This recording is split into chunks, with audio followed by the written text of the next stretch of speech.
Hello, hello, beautiful people! Hi guys! I'm back!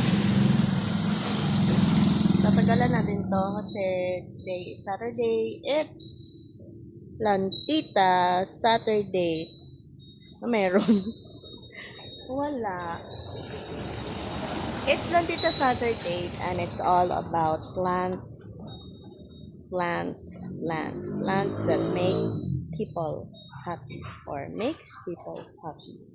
So, ang ganda kasi active yung chime doon sa front gate. And ito, nagalawin na naman natin, of course. Maganda kasi na nakakarinig ng chime. Okay?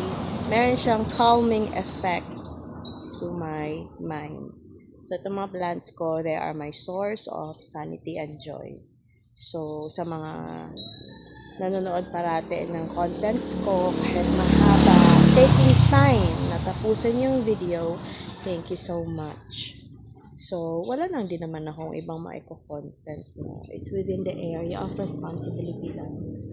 Dito lang talaga sa bahay. So, punta tayo dito sa may baba. My Synapsus bakunawa is showing. Pero kapag exposed ito sa sun, okay, nagkakaroon siya ng white talaga. So, hindi kasi siya na-expose.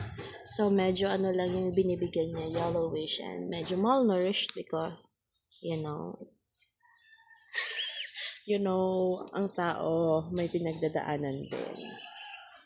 Lahat tayo may pinagdadaanan. So, nako. My thigh constellation is giving a new leaf. And the white parts of the leaves of the leaf. Ito talaga, hindi natin maiiwasan to sa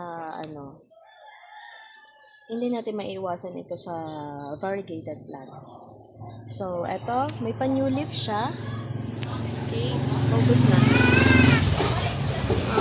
Okay. Nahirapan yung kamay ko.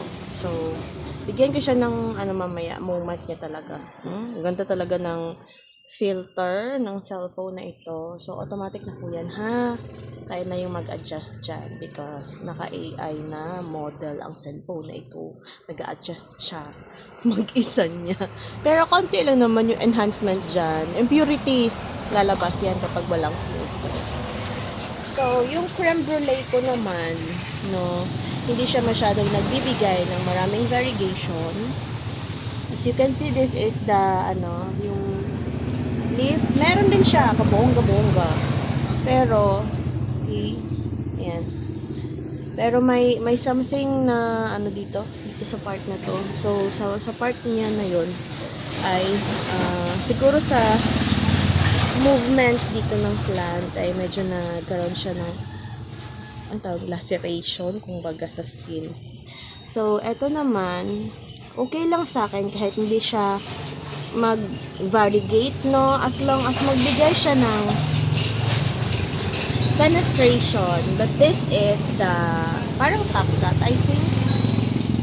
Yan.